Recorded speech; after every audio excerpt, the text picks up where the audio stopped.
our session today, as you notice, it's about lighting in Unreal Engine 5.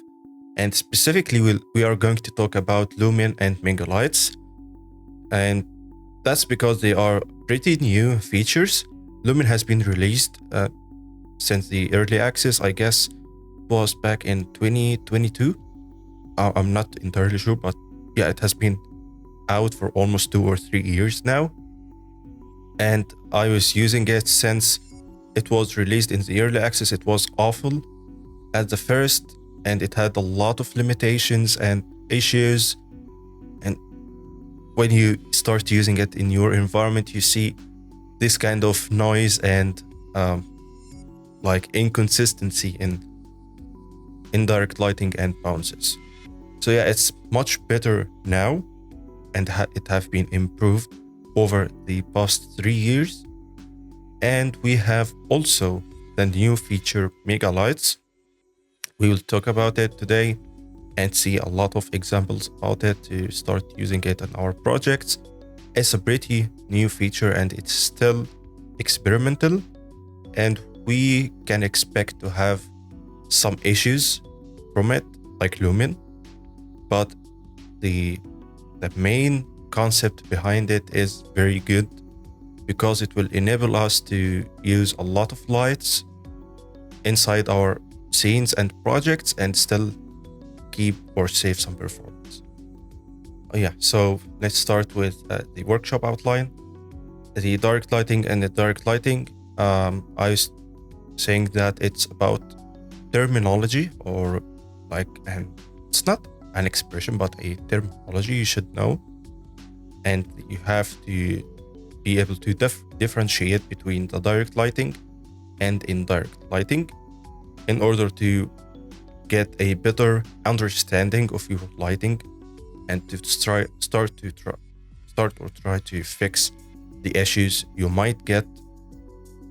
And also it will add you a skill of being able to debug your lighting and see where is the problem and start fixing it. That will not be possible if you are not be able to differentiate between the direct lighting and indirect lighting. And of course, it will help you get better results with lighting, because you will have the fundamentals or the base knowledge of it to start adding or improving your skill above it. Yeah, that's the first thing. The second topic or second thing we are going to discuss is the use cases of Lumen.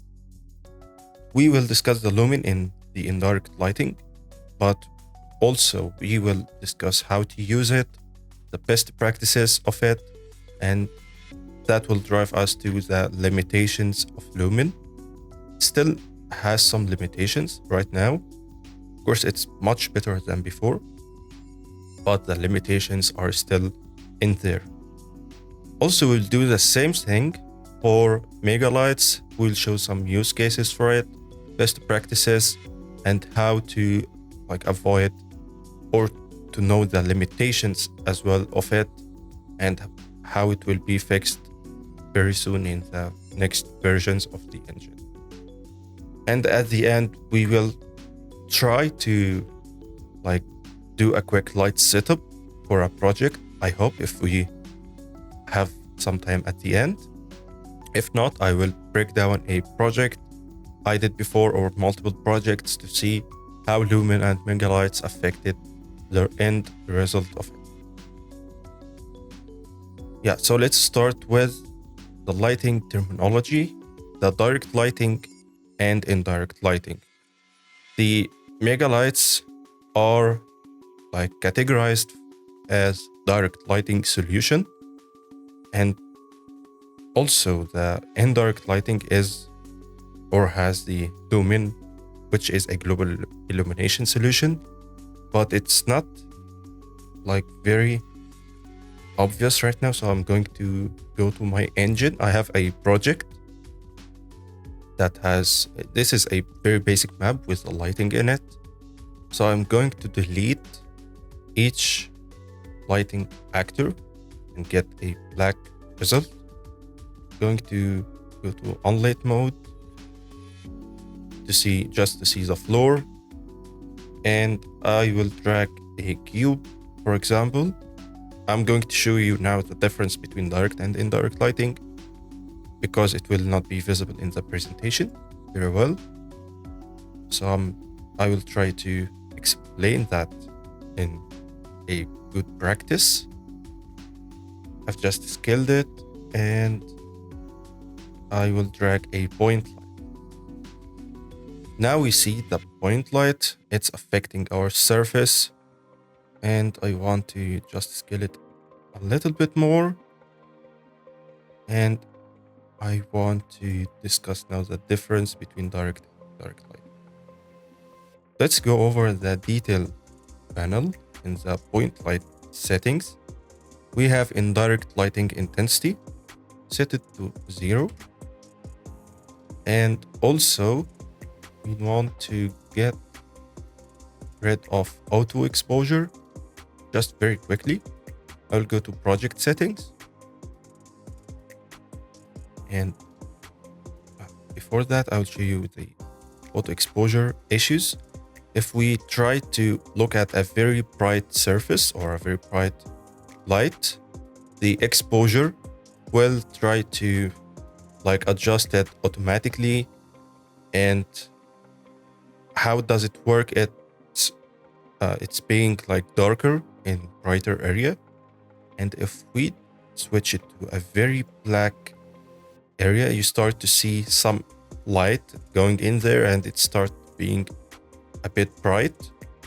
So that's because of the auto exposure, and we don't want to see that because we want to see the actual influence or effect between the direct and indirect lighting. So I'm going to open the project settings, go to auto exposure and just turn it off, and it should be fine. Now it's not adjusting anymore. You are trying to look at it from very different white or black areas. But now let's try to scale up our cube. I will create a very quick room setup just to see or highlight the difference or the effect of the indirect lighting. I will keep it like this. I want to make it a very narrow room. I don't want to make it very big. And let's add the ceiling and get another one, make it a bit thinner as well. I will show you why I did that, and add it like this. Let's drag our point light from here and start look at it from the inside. Now we don't see any indirect lighting. We only see the direct lighting, which is initially generated from the light source or emitted from the light source, and it has the full energy of the light rays. So this is the first, not the first bounce, but it's the first light rays that are emitted. And we can increase the intensity a little bit. And now it's only direct lighting. In real life, when we have a light source and it's emitting a lot of high energy light rays, it should be bouncing some lights or some light data. So for example, these very black areas, it shouldn't be like that. We should start to see some more of bounced lighting, because the light hits the surface to have like a surface like this, and this is, oh, sorry, this is a point light. Sorry, my drawing skills are awful. But if our light is going like this is a direct lighting, okay? It should be bouncing off the surface because it will be reflected based on our surface like properties or the shading model. But in general, any opaque surface like a wall, like a desk, or like any opaque surface that is reflecting the light and it's not absorbing all the light energy, it should be reflecting the light rays around it. So this reflected or bounced light ray is the indirect lighting, or it's called also, or it's known as the bounce light or the indirect light, or whatever. It's the same like meaning. So if we are supposing that this one has like 100% of energy, this indirect lighting will be less in energy, should maybe like 80, 70, 60. It's based on the surface luminosity or the surface brightness, and the brighter the surface, the more rays it will like bounce from it. But no way it will be like higher than the direct lighting, because the energy will not be kept or saved after the bouncing or after the reflection. So what we are like expecting to see is to have some more, like, where is the mouse? Is to have some more light on this surface, for example, and this one also if it's a shadowed area, because the light doesn't bounce only once, it has infinite number of bounces, and that's because of lumen. So if we try to set it 1, yeah, we start to see now. We start to have some more bounced lighting. This is 0. You see no bounces at all. There is still some light leaking, but in terms of bounces, there is no bounces. This is 1. Let's try to 10. You see now it's very, very bright because it's set to 10. Let's get back to 1. Yeah, that's now 1 because we were looking at it from the cube, but that's fine. This is 1. This is 0. Should be fine. I'm not sure if it's stuck somewhere. Okay.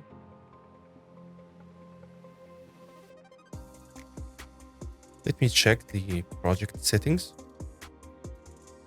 because it should be working much better than this. I'll check it quickly and get back to it again to see what I have checked in there. Well, yeah, we still have our first lumen bug, but we could try to start debug it. Let's drag a post-process volume because we can control some lumen settings in there. I'll scroll down and set the infinite extent unbound to 0 just to make this post-process volume. Oh yeah, here it is. Now lumen is working. Okay. Yeah, it's a very weird bug. I'm using Unreal Engine 5.5.1, and that's probably a new bug because it's still a new hotfix version. But yeah, let's try get back to lumen. Yeah, now it's start to work properly. Yeah, this is 0. No indirect lighting at all, which is incorrect. This is 1. This 10, it's like absolutely very bright, and that's not correct in our case. So let's get back to 1. Yeah, it's not working now anymore. Yeah, it's still bugging. But yeah, that's basically the differences between direct lighting. So in this like scene right here, just get a quick screenshot. This is the direct lighting because it's getting emitted from this direction, like from the first bounce or the first ray that is emitted, and it's now like bouncing. So if it's hitting the surface like this, it will be bounced here, here. It will be bounced in infinite directions, and it will have infinite bounces. So this is like the direct lighting, and this is the indirect lighting. Let's get back to post-process volume. I just want to switch the global illumination method, set it to none, and now we have a better like understanding of direct and indirect lighting. And now it's only direct lighting, which is this result was the result that we have or we had before in like Unreal Engine 4 before Lumen.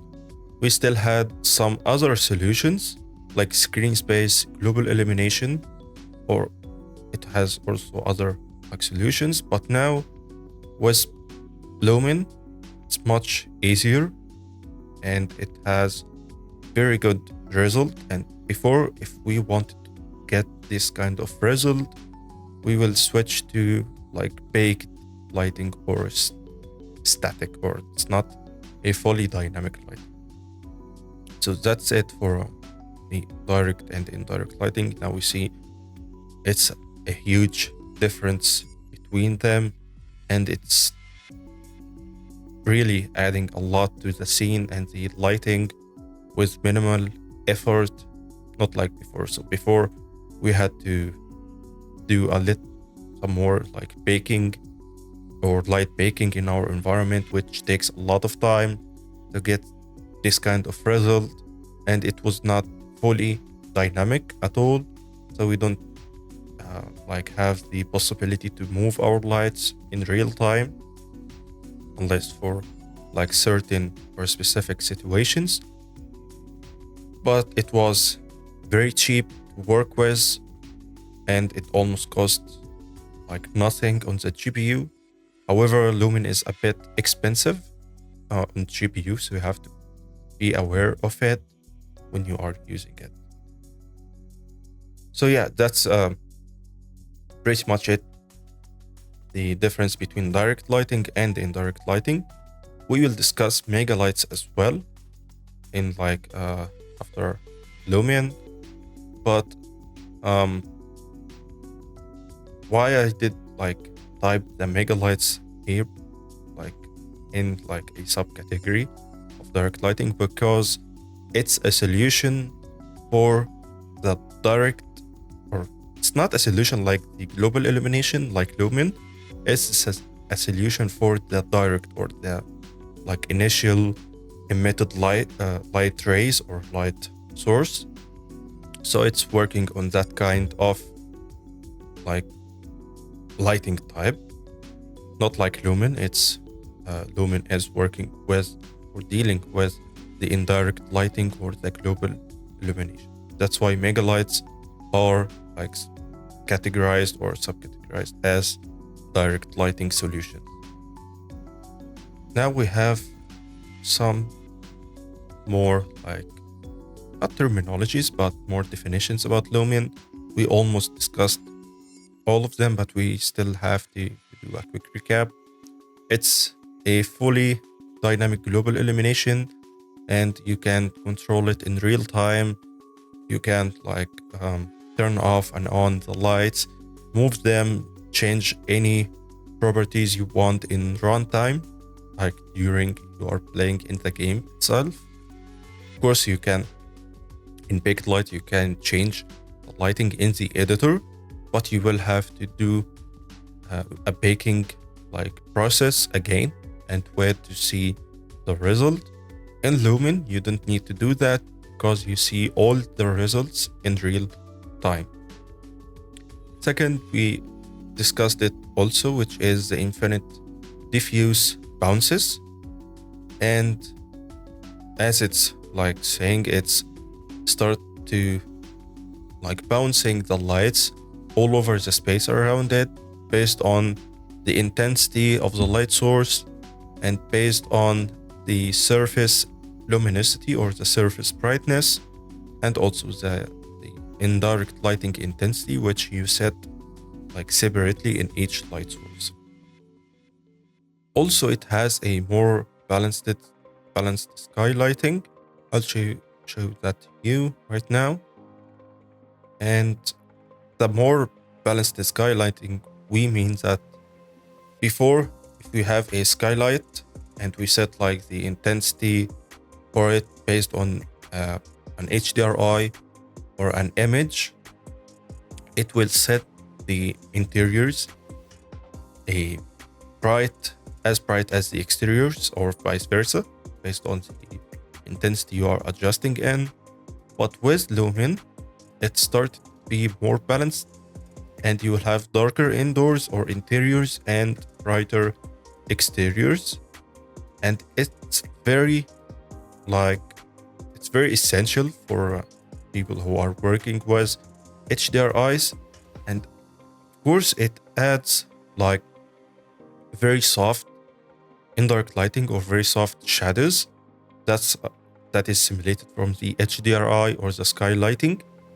And that's more realistic to have because we don't have to get like very hard or harsh shadows from the sky, because the sky is not having like a small light source. Let's get back to the painting. I want to get a quick example about difference between harsh or hard shadows and soft shadows. So let's like imagine that this is our sun, and the sun is a very large light source, but because it's a very far light source from our like Earth, we see it as a kind of a very small light source, and also it's a very intense, or it has a very high intensity. So we have very hard shadows from it. I guess it will be better to discuss it from the editor immediately. Yeah, let's have another cube, for example, or a sphere. Let's have a sphere. And this light source, yeah. As you can see now, light source has a very harsh shadow edges, or it's also known as shadow penumbra. And that's because our light source is very small. It doesn't have a bigger it's not like diffused as you see in the like curtains, or probably also in exterior modes, like the overcast sky. The overcast sky has very soft shadows because the sky itself or the clouds works as a diffuser, and they spread the light energy, and that's like generating a very soft shadow. So that's also applicable in the engine by an option which is called source radius. I'm gonna start to increase it a bit. Let's set it to 50, for example. And now you can see the difference. It's very soft right now, and that's now it's 50. This is 0, 50, 0. We'll try like 500. It's very soft now. Even on the sphere itself, you notice that the shadow penumbra is very soft. notice how it's on 0. It's very harsh. You can see it's like a very visible edge between light and dark shadows. And on like 100, or let's set it to 50, back to 50, start to be softer. Under the higher the numbers, the softer the shadow will be. And also, if we try to use ray tracing, it will be much more softer. Just takes some time to load as the first time, and it will be working right now. Yeah, you see it. Now you see the shadows. The shadow is not invisible, but it's very, very soft. Like this. Yeah, you can see it. It's switching between soft and hard shadows. That's the same way that is working for our skies. When we have a very sunny day with no clouds, the shadow will be very sharp. And you can notice that when you go outside in like a very sunny day and then try to go outside in a very like cloudy or an overcast day, you will notice there's very, very soft shadows like beneath the objects in the like streets or whatever it is. You can even try that at home if you want. Try to grab a light, or you can see it from your windows if you have like a curtain on it. You will notice the light that is like passing through the curtain is diffused, because the curtain works as a diffuser and it spreads the light intensity over it, so it will have very much softer shadows. So yeah, that's it for this point. Yeah, then the other like point, which is very good from Lumen, is the indirect lighting, or the lighting that is emitted or projected by emissive objects. Before, it was applicable before, but we had to use the baking as well to bake the indirect lighting. But right now, we can use emissive light sources or emissive sources to work as a light source. So let's do a quick explanation about it. Let's create a new material. I will create a folder, call it a material, and create a new material called like m underscore emissive. Open it, switch the shading model to unlit to only get the emissive color, and I will get a 4 vector parameter. Sorry. Yeah.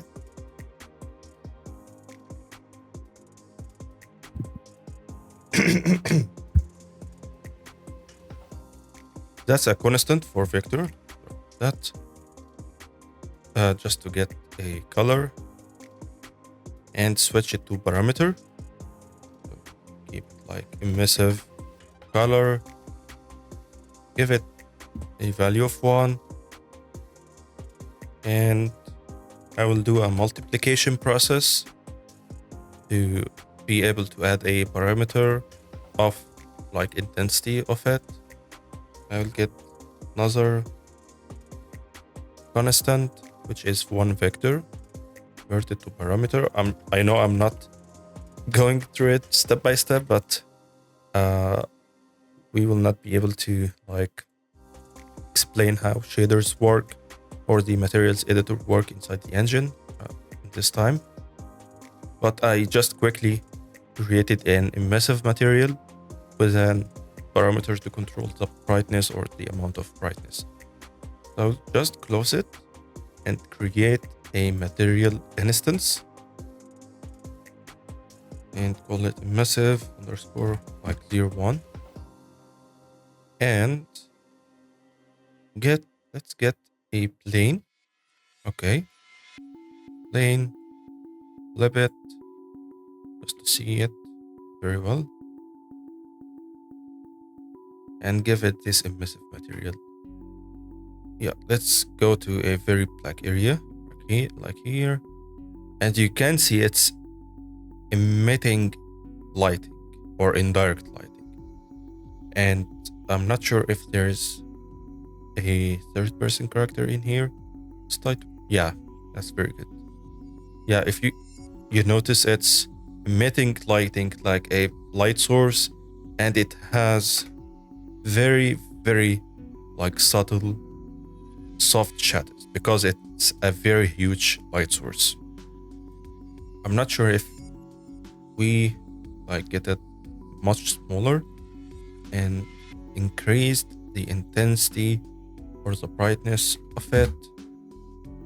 Yeah, but you notice if there's a limitation here in Lumen with emissive sources, which is the smaller the emissive source, and of course the higher the intensity, it will generate some like artifacts and noise like this because it's very small. If we try to enlarge it a bit, it will be much better, and it will like limit the amount of noise. It's still in here because we have a very bright light source. Let's try to play again from this. Yeah, now the shadow is much, it's not very like visible, but it's a bit like harder. But usually this kind of light sources or emissive light sources, they produce very soft shadows. So you don't expect to get very hard shadow like a directional light or an actual light source. Let's get it to, yeah, like this. And the advantage of using like emissive bounce cards or emissive light sources, before you had to bake this to get the indirect lighting data on your objects, but now it's more, let's set it to movable, and I can simulate. Yeah, simulation or simulate means we are in runtime, and now we are able to like move it in runtime. Also, we can control the color, and it will change in runtime in matter of like seconds or milliseconds. And that was not like achievable before with the old system of indirect lighting or old system of like global illumination before Lumen. So yeah, this point is very like essential to work with Lumen especially. And we have a trick that could be used in games and will save you very like a very good amount of frame rate, which is using this bounce card as a fake light or a bounce light without having a light source like this. But the issue is it will be visible from player's perspective, and that is could be like solved by using this option. We will search for indirect, and we will have affect indirect lighting while hidden. Just press on it, and when you enter the game mode, oh, it should be, yeah, okay. We have two options, sorry. We have the effect indirect lighting while hidden. Yeah, but it will still visible in like game mode. But if we hide it, we still see it. And that is possible to do with another option, which is search for hidden. And we have actor hidden in game. That's basically when you like try to press G or enter the game view mode. Or let's play, yeah, you can see now there is light source or indirect lighting emitted, but we don't see the source of it. This is very like good to be used in games especially, and we used it a lot in off the grid game to save some performance, but it still has some limitations to see the indirect lighting effect on a distance, and still it's not working very good with some like meshes or some shading models, because it's like contributing to anti-aliasing and other solutions in the engine. But it should be working fine for games like this. And let's try to give it another try. Yeah, you now see there is a huge light source that is like lighting the place around it, and we don't have any actual light source, which is like affecting our performance.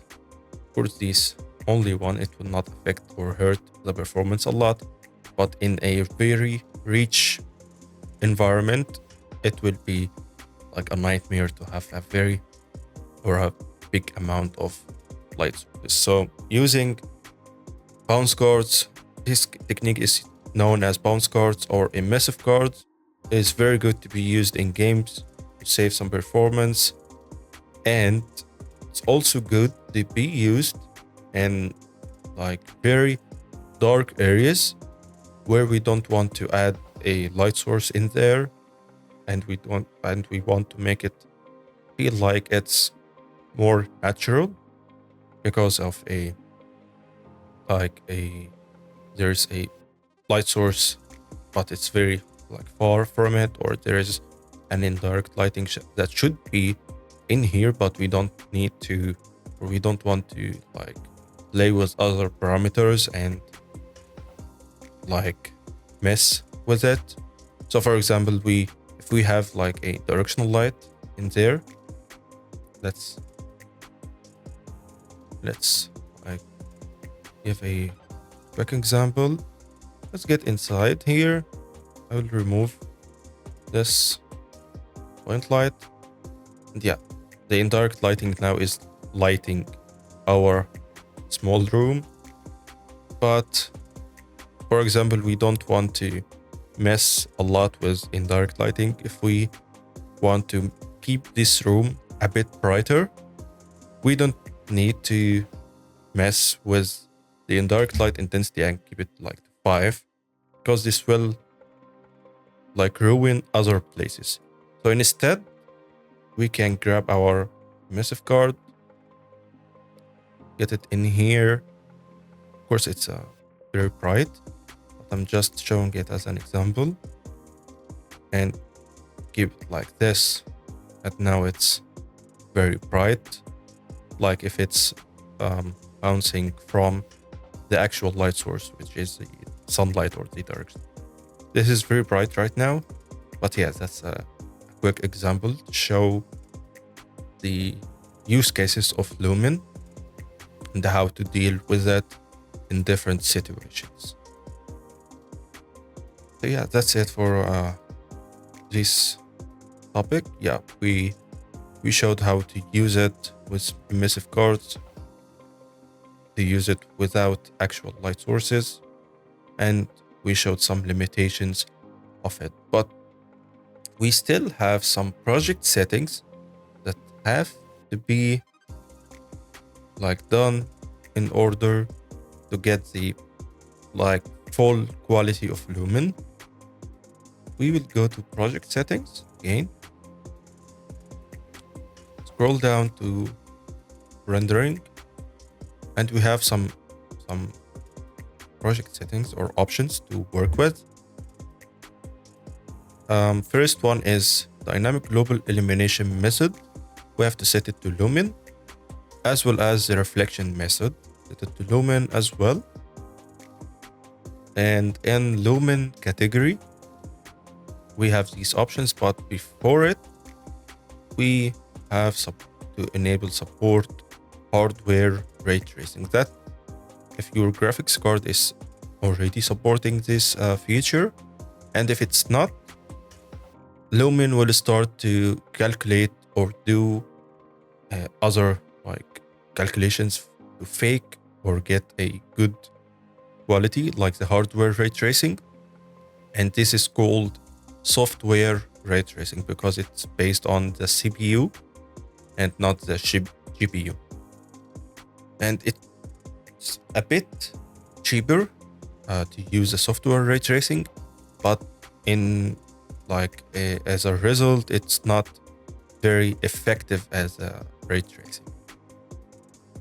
So yeah, if your hardware or graphics card support hardware ray tracing, sure, keep it on, and also make sure to use hardware ray tracing when available option is enabled. And the ray lighting mode, most of these options are controllable via the post-process volume. But in general, the ray lighting mode, the surface cache, is the cheapest one, and it's based on the surface, or if you are imagining that the surface is having like data of colors. So Lumen will use these like data to get the accurate bounces or the accurate indirect lighting, but it will not have like the full resolution. Think of it as a texture map. The surface cache is dealing with it as a texture map, and it's not in a very high resolution. It's like 512 or 256 resolution. So it's very like low resolution. And the like more accurate one is high head lighting for reflections and heat lighting as well. These are two most accurate, but they are a lot heavier on performance.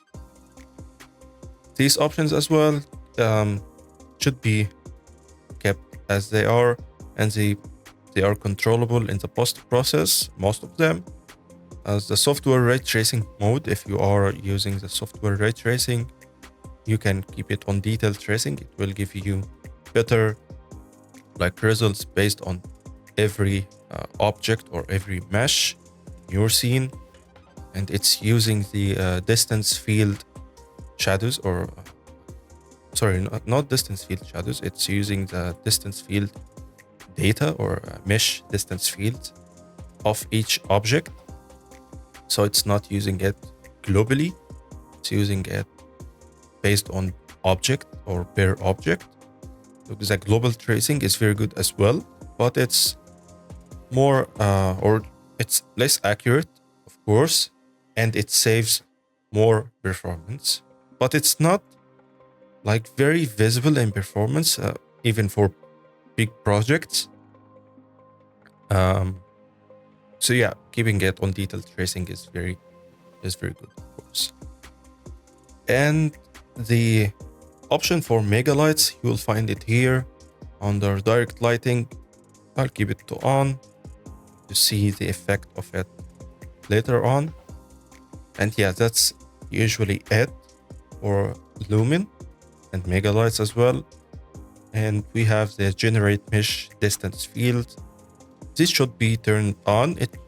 All of these options are on by default when you create a project in UE5 directly, and it's not like migrated from Unreal Engine 4 to Unreal Engine 5.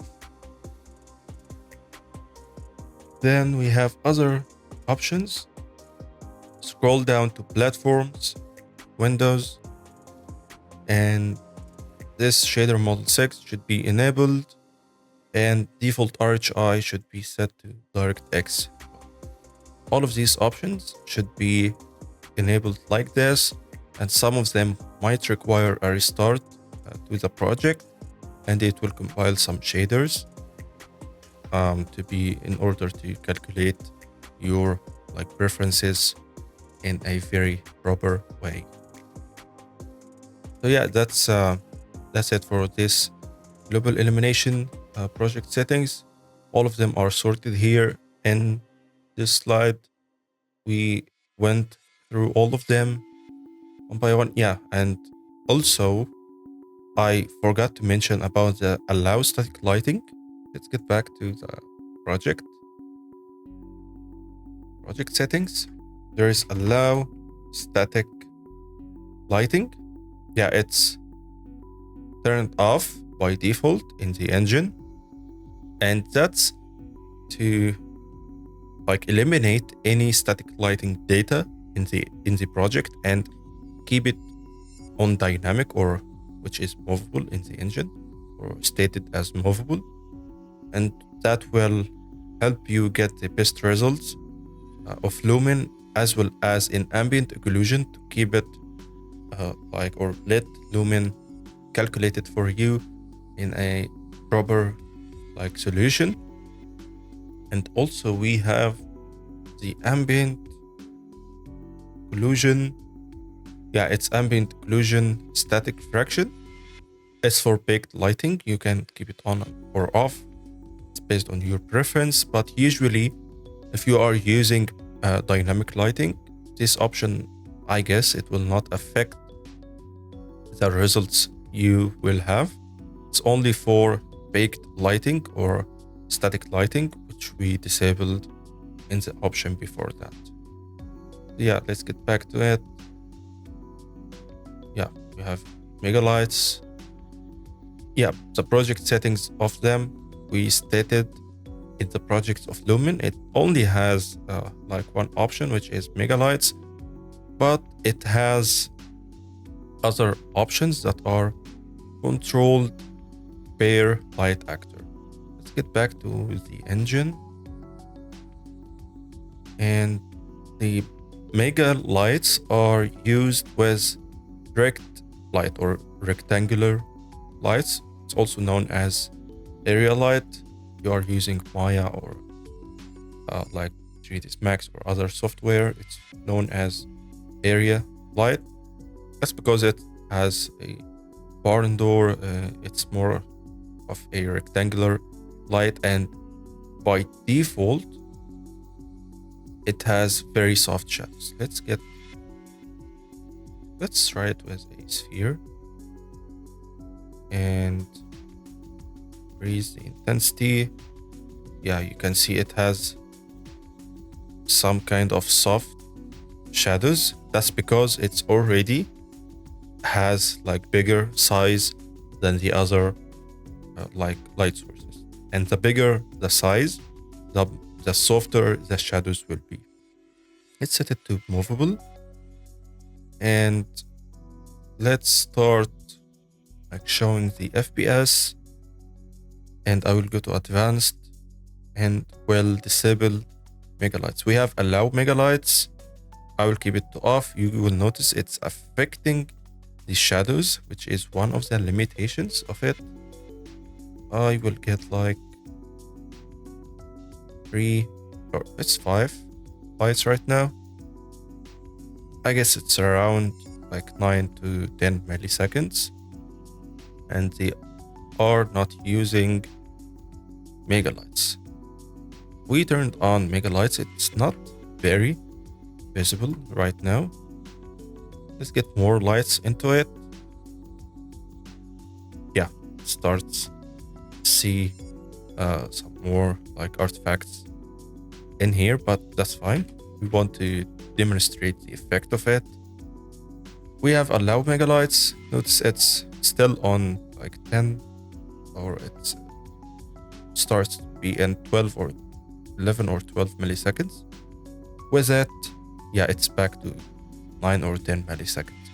Obviously, it's more visible with many lights, but we can check it, I guess, with a console command. Let's try stat GPU, and there is Megalights. The average of it is around 1. Let's stick to the maximum, or yeah, it's still moving. The average is around 1 millisecond. And if we Of course, if it's disabled, it will eliminate the megalights, but there is also lights in here. The average lights like calculation time is around 1.2 milliseconds. The max is around 4 on average. When we enable it, it starts to be like 0.5. Yeah, it takes some time in calculation, but it's around, like, let's say it's less than 1 millisecond, and that's a huge difference, like performance optimization. So yeah, Megalights, or keep it to lights without the allow Megalights option, it's around 1 or 1.2 milliseconds, and with it, it's below 0.1 milliseconds, which is like 10 times cheaper than before. And that's a quick difference. Of course, in actual production, some results might change based on the results, the inputs of the project, the amount of other factors of affecting the performance or optimization. But yeah, that was a very quick showcase or quick difference between the Megalights before and after. Yeah, and as we showed, it could be controlled per light actor, and also it could be controlled in the post-process volume. Let's show it very quickly. The post-process volume. We have an option it's in rendering features. It's in here. We have an option for Megalights. We can turn it on and off. And the purpose of it is the post-process volume is, basically it's a volume, but when we have, for example, a volume like this, and we have maybe 10 or 12 light source in it, and they are too many light sources, and usually the environment has around 2 or 3 light sources in such an area. So this area will be very, very expensive to calculate, and then we can use Megalights for it, and that will be turned on once we are in with our camera or our player, and the performance will go up in frame rate because we are using Megalights for such light pictures. And I can get it again with the previous light sources and get the post-process volume from here. Let's expand it a bit, but we have the options. You remember it, it's infinite extend. Keep it to off, and I will get back to Megalights. Notice that it's now around 10 milliseconds, and when I get into it, I disabled Megalights, and it's now around 12 milliseconds or 85 frame rate. When I enabled it, it goes back to a very higher frame rate. And yeah, so we can keep it it's just for an example, keep it disabled and get out of the box or out of the volume. The frame rate will go up again.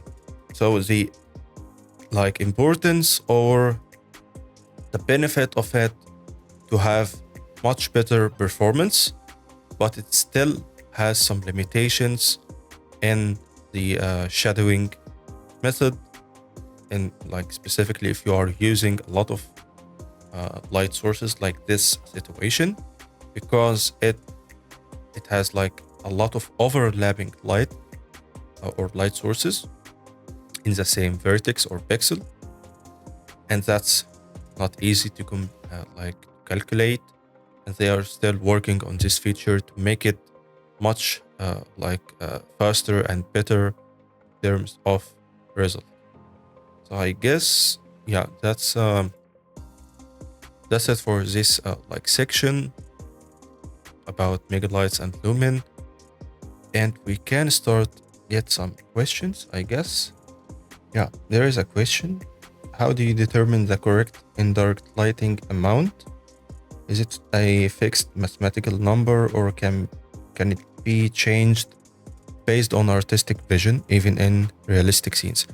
Yeah, the amount of indirect lighting, it doesn't have a fixed number, but there is some, it's more like a chart or some fixed numbers for direct lighting, especially when you are working with physical lights. So for example, a sunlight in a daytime, the intensity of it will be around like 100,000 to 120,000 lux, which is not usual in Unreal. Usually you set it to 10, 20 lux, not even thousands. But yeah, these high intensities will set the indirect lighting for you. And the correct indirect lighting is not measured by specific numbers, or it's not fixed numbers.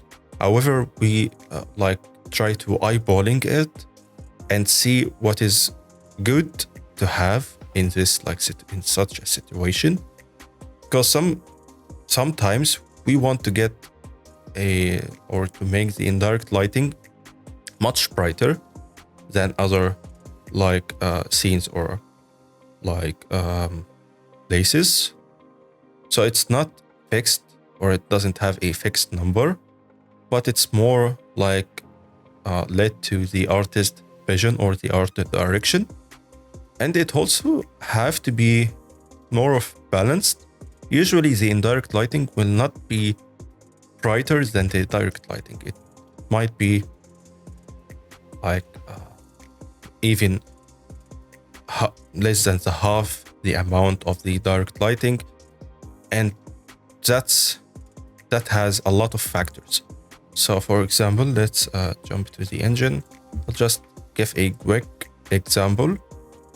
There is here, if we have this main wall, it has a very white material, and this is incorrect white material because there is no 100% white.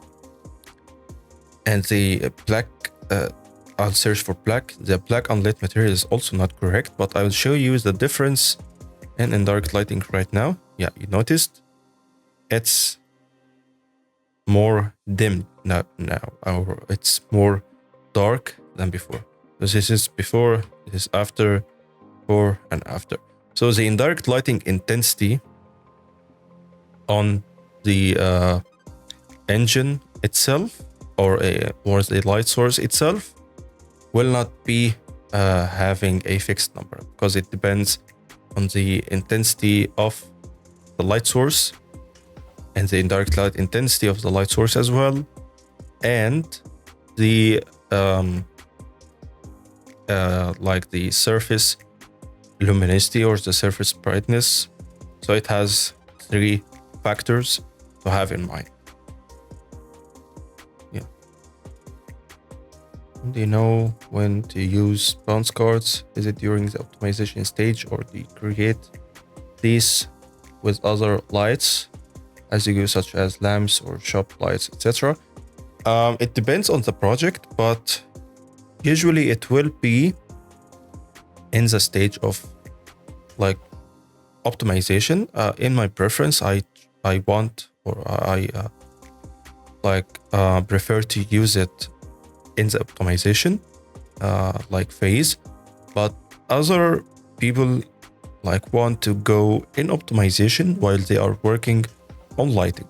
So they start to see how the scene will look at the end, and it may take more time to get the final result, but I personally prefer to start light my scene or our scene, it doesn't matter, and get the result I want from it, and then start optimize it. Sure, it will be very challenging to get the same look with having less lights, and also you will not be able to have a lot of overlapping lights, especially if they are dynamic. Though the light radius or the light range will be shorter, of course, and that's very challenging. And there we start using the bounce cards to fill in the black areas or the very dark areas. Okay, there is another question. Yeah, thank you, Tomasi. Have a good day. He left, I guess. So, yeah, let's get the final question. So is the benefit of Megalights just performance oriented, or there is another use case? Yeah, for now it's more for performance purposes, and they might be another use case, but when they started to show it, it was for performance, and also it was for having emissive lights from the media plates. If you have a television that is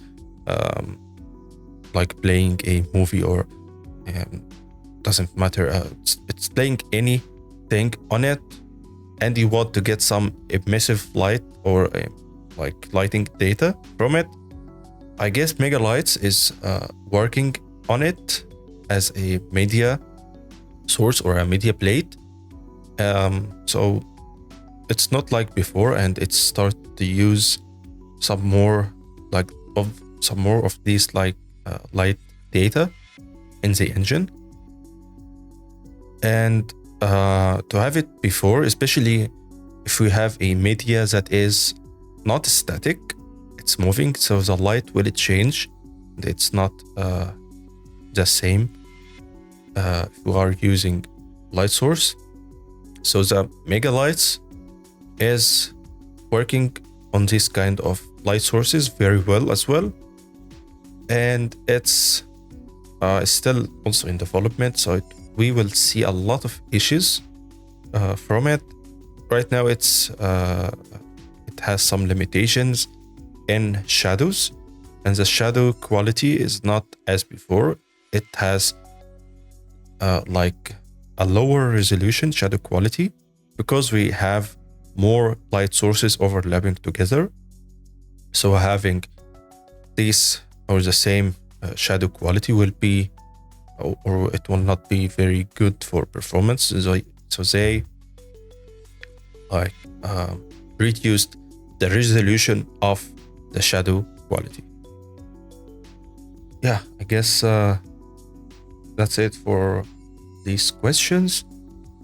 We have a quick project. I'm not sure if we can go through it from scratch, but not sure if we can go through this project. Yeah, here it is. Yeah, this one. This project is Rural Australia. It's a free project to download, and I want to get a very quick light setup using Lumen, and I'm not sure if I guess we will not be able to use Megalights because we will depend on natural lighting. So yeah, I'm removing all the light sources in there. Let's start first by going through project settings and scroll down to rendering. Go to, check it's Lumen, dynamic global illumination is Lumen, reflection method is Lumen as well, and these options are enabled, but Megalights is disabled. I guess we can keep it to off and we will not use it in this project. And yeah, go to platforms, Windows, and shader model 6 is enabled. Default RHI is DirectX 12. So we can start. Let's first turn off auto exposure. Turn off auto exposure. Let's start with the directional light, and that's the main light source of our scene. And you can see when we direct it, it has a very dark shadow areas. Still, it has some bounce light. It's a bit like orange because of the ground is very orange and the shadow area is a bit orange. Yeah, like here, this shouldn't be very orange like this. And I'll show you the difference with post-process volume. Just drag one and set it to lighting. Let's go to infinite extent, enable it, and I will turn off lumen to see the difference. Yeah, with lumen and without it. So even it's still dark with lumen, but we still see some indirect or bounced lighting from the directional light. And if we increased it a bit, yeah, so it's was set to stationary as well. Yeah, we can see it much better now. Yeah, we can see it's like here. It's a bit orangey like the ground. Yeah, let's get to an area like this. Set the indirect light intensity like to 10. Yeah, I'm not sure if it's a bit visible, like 100. Yeah, it's very, very visible right now. And this is not correct because it's very bright related to the indirect lighting, and the indirect light intensity also bounces a lot of like light rays on these trees. So if I set it to 1, you notice it's getting more natural right now. Still, it has some shadowed areas, black areas. That's because we don't have a sky light. So let's check. Yeah, it's lumen. Let's add our skylight in the project. Get a sky atmosphere, which is the like global sky, and it's like syncing or get the correct fog or horizon colors based on the directional light position. So if I like pressed on Control and L to change the directional light direction like very quickly, you notice that difference now in the colors in the horizon based on the directional light. You see it like this. It's very blue, like a day lighting. And if you set it to like sunset, sunrise, yeah, it starts to have some different colors.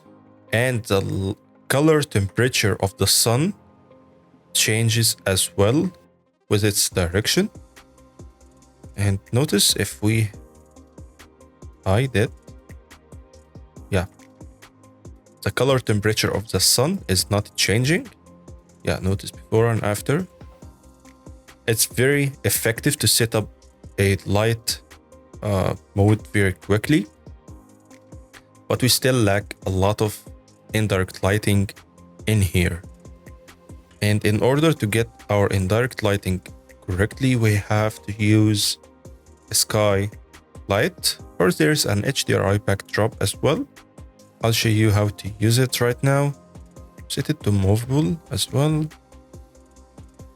and it will capture some indirect lighting. And yeah, set it. We can set the intensity a bit higher.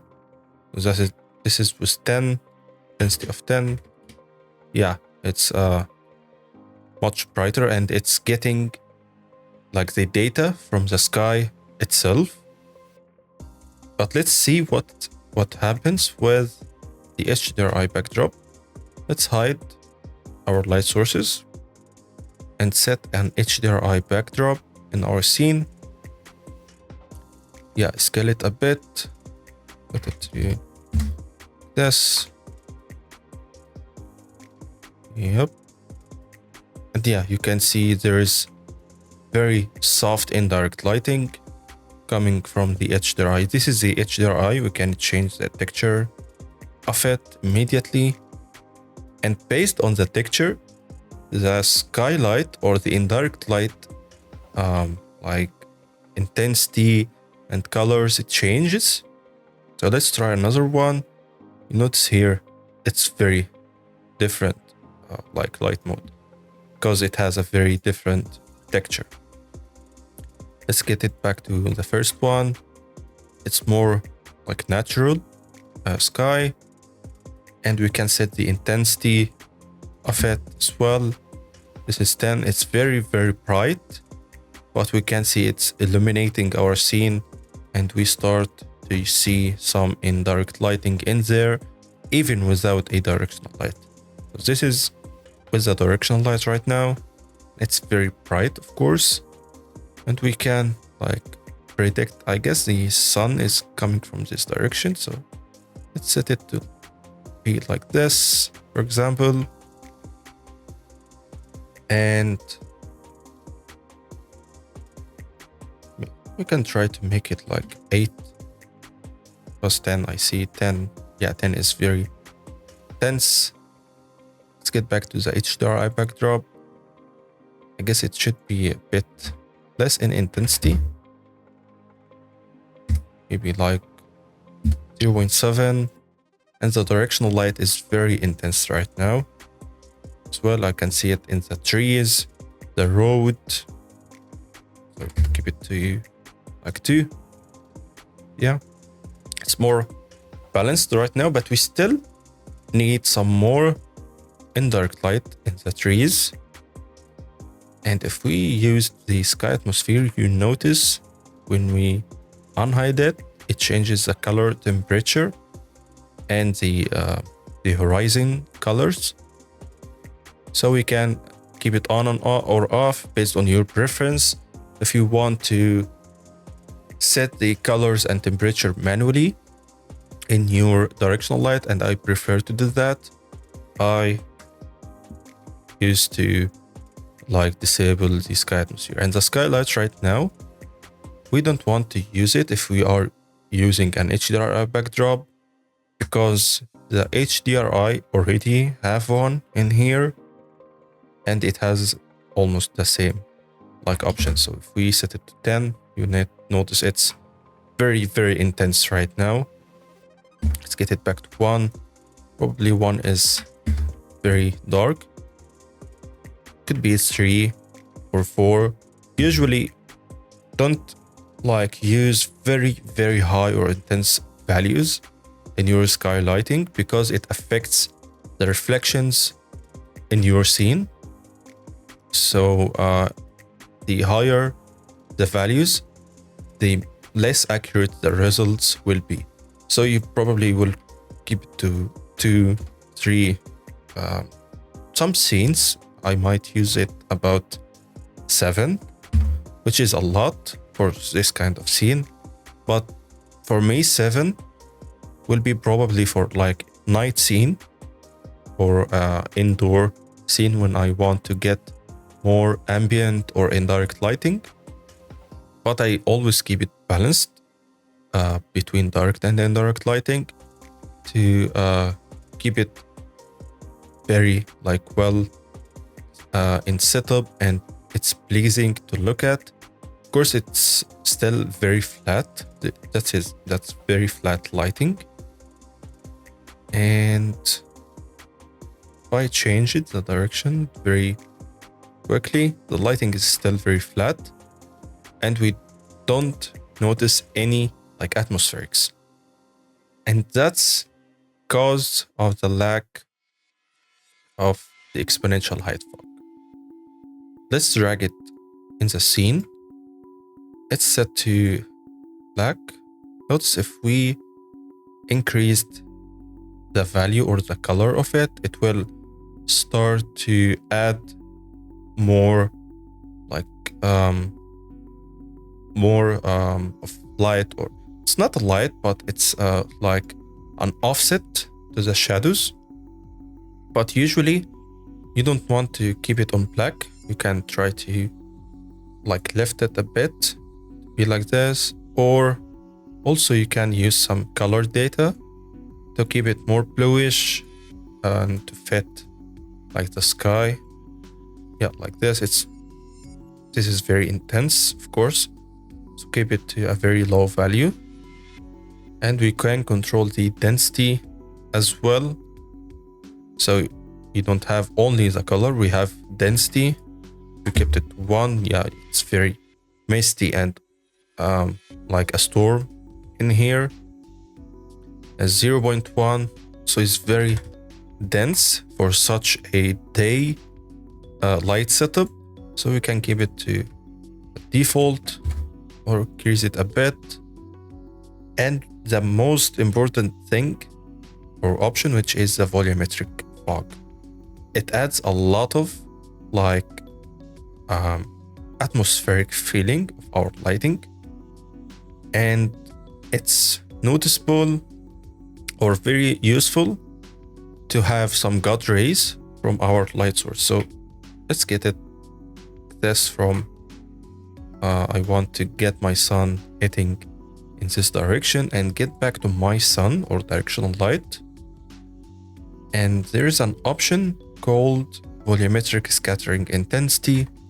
Let's set it to 10. I just want to exaggerate the effect of it. And yeah, you can see the light is going through the objects and it's creating very, very nice God rays from it. And it adds a lot of like atmospheric feeling to our environment. Yeah, you can notice it right here. And we can also like we increased the scattering distribution. The starting point from the fog will be more towards the light source when we increase the number. And if we decreased it, it will be vice versa. It will be on the opposite direction. So if we keep or like 0.5, and also we can control the color of it, or we want to keep it more dimmed like this, especially for like more overcast scenes or night scenes, it will be very good. And the emissive is to offset the black areas as well, like this. So it's very good for many night scenes or many dark exteriors or interiors like scenes, but we don't use it a lot or we don't use it with a very high value. You can keep it to 0.07, 0.05. It's very low value, but it adds like some offset to the shadowed areas, which is very nice to elevate the darkness a little bit. And yeah, let's try to like change the temperature a little bit. Let's keep it like more of an afternoon feeling. And yeah, get it like this. It's very atmospheric and it's going through the objects very well. I'm not sure if it's, yeah, there is no player in here. But yeah, that's very, very like very intense. Yeah. It's very intense, but that's totally fine. It's based on our scene. I'm just trying to like explain how to set up a light very quickly using the available light sources in a manner of minutes. And that's also with using Lumen. If we go through the post-process, turn off Lumen, yeah, it's awful right now. Can set the reflections off as well. It's very awful right now, and the performance is not running very well as well. Let's get it back to Lumen. Yeah, it's a game changer. And we have some other options of Lumen. It's Lumen Global Illuminations, like more advanced options. These kind of options will be very noticeable for like scenes that have reflecting surfaces, or has more it's more like a water surface or a glass surface, so you will notice it much better. And these other options, like the lighting quality, scene detail, the final gather quality, they are very good to like have higher quality in the global illumination. The higher the multiplier, the higher the quality you will get, but it will like hurt your GPU. So you have to keep in mind to not use very high like multipliers in there. And also this one, especially the final gather quality, it will like eliminate the noise you will get from the indirect lighting, especially when you start using very high values. But it's not very recommended to play with, especially in games. Usually when it's kept to 1, probably 2 or 1.5, it's good. But very high values is not recommended because it hurts the GPU a lot. So yeah, I guess that's very quick setup light, and we went through best practices of using Lumen and Mega Lights, the limitations of them, and yeah, I hope I did explain it in a good way that is understandable and easy to digest. And yeah, that's I think that's it for the session. Let's get, yeah, there's questions. I don't think there's yes. questions. Yeah. I don't think there's questions either, but like Cole asked just like FPS ? Which I'm guessing he meant like what's the impact of like this kind of setup on the frames? It's not, or like volumetrics, etc. Okay, volumetrics is also affecting the FPS, but usually the default settings are good for like gameplay or game projects. And for cinematics, we can use some other options. There is a console command. It was r dot volumetric fog dot, I guess, grid pixel size.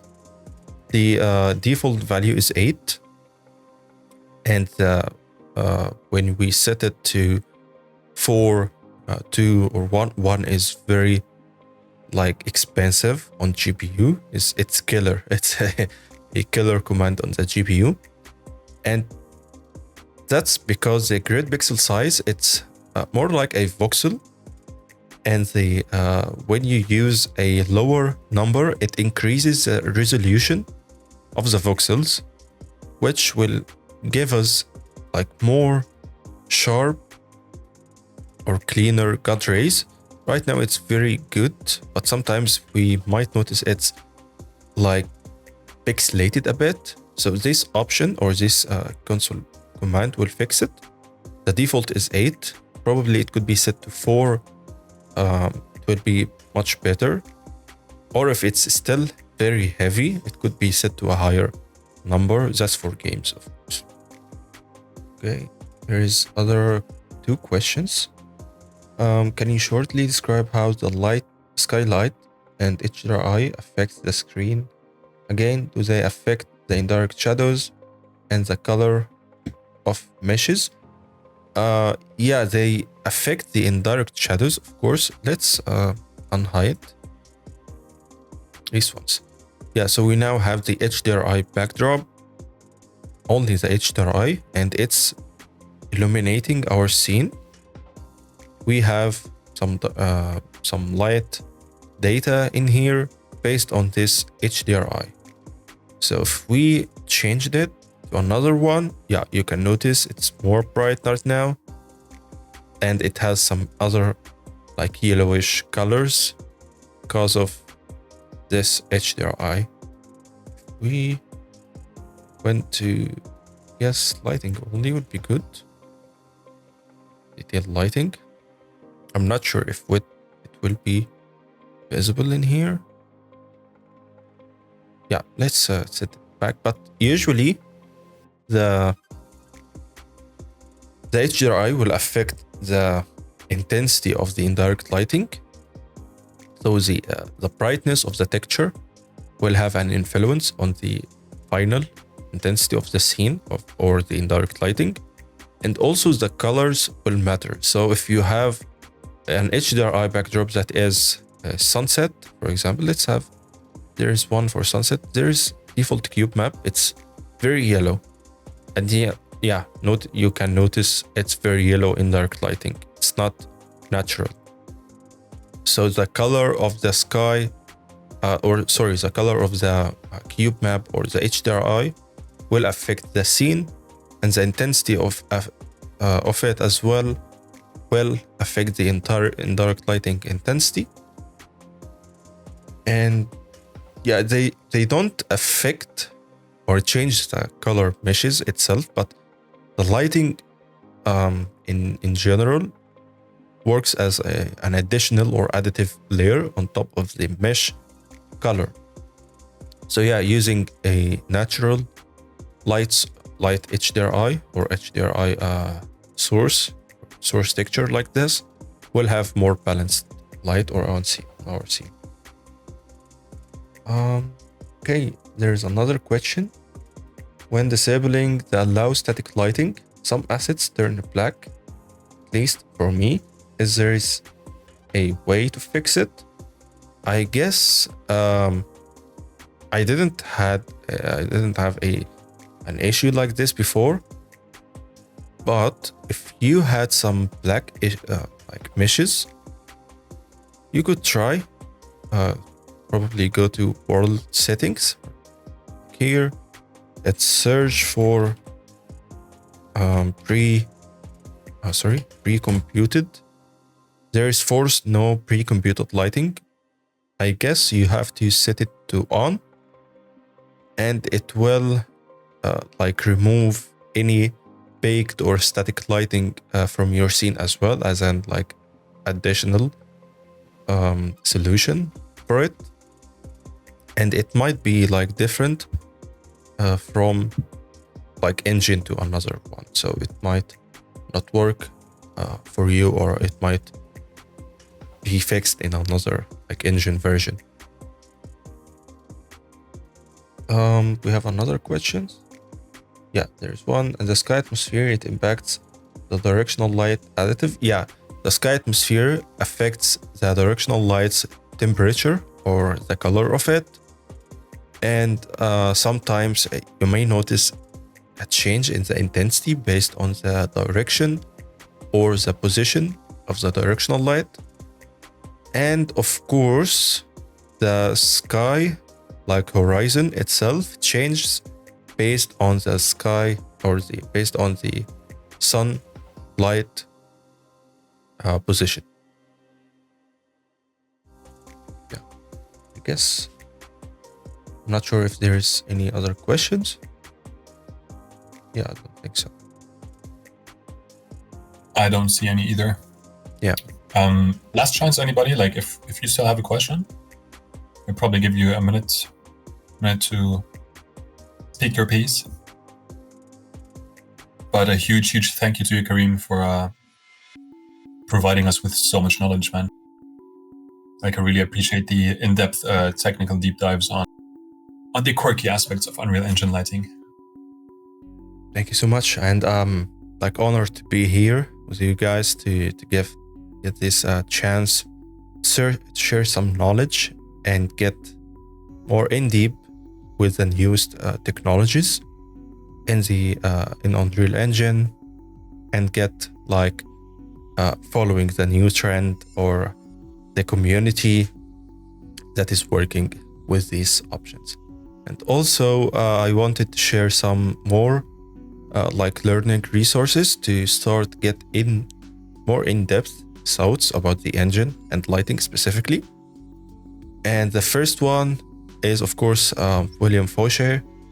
He is very like known person in lighting, and his lighting tutorials are awesome. He provides a lot of information and like breakdown of his projects and the workflow he is using, not only in Unreal Engine but in color grading as well, using DaVinci Resolve. So you have to follow this guy. He's amazing, and all of his resources are available on his YouTube channel for free. And I guess he had a course with CG Spectrum, but I'm not sure if he's still in there with them. But I will say his like learning tutorials on his YouTube channel is very good to start with, and he will like not explain a lot, but he will give you a chance to start searching in more deeper like topics. Also, we have the Unreal Learning. It's like a learning portal. It was known as the Unreal Learning Portal before, and it has a lot of free tutorials to follow. I would recommend to turn on the filter for Epic Games and start like going back from the previous tutorials. Even with Unreal Engine 4, it's fine, especially if you are still starting with the engine or start to explore new things in it. It's very good, and there is a lot of lighting tutorials, or it could be like mini courses. It's just not just tutorials, and all of them are free as well. And if you want to purchase a course, there's the Ultimate Lighting course. I'm not sure his the author's course name,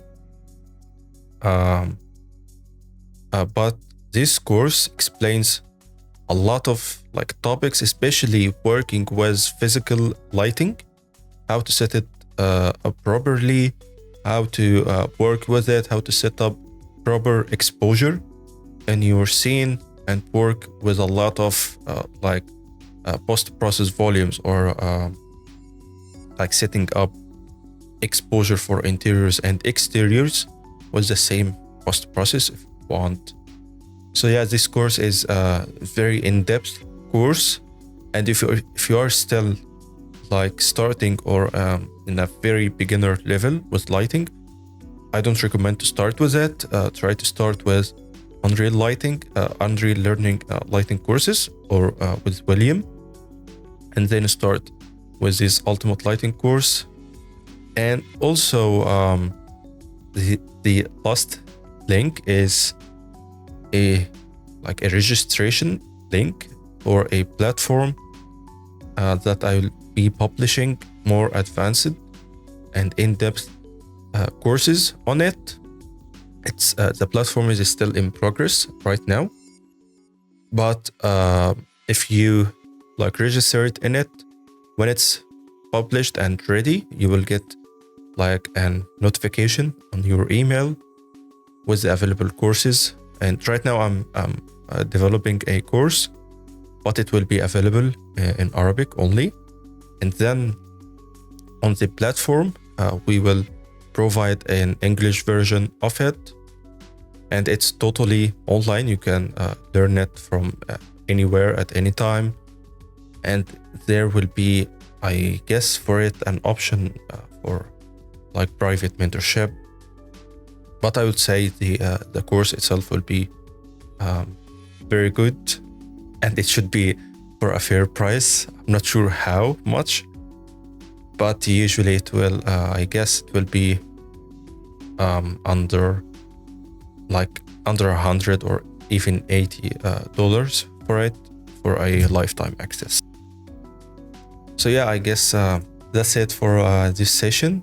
I hope you guys enjoyed it. Thanks so much, guys. Thank you so much, Karim, for your time and sharing all these amazing tips with all of us at Beyond Extend. Especially your tips on like how to make the most of Lumen were really, really illuminating to us.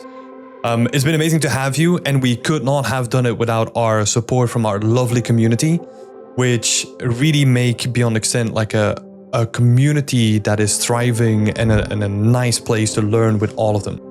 If you want to join them and become a member of Beyond Extend, head on over to our website, beyondextend.com, where, like I was saying before, you can become a member of our community. We also offer weekly work reviews, monthly portfolio reviews. There's a 250-page PDF that's included with joining and becoming a member as well, and much more.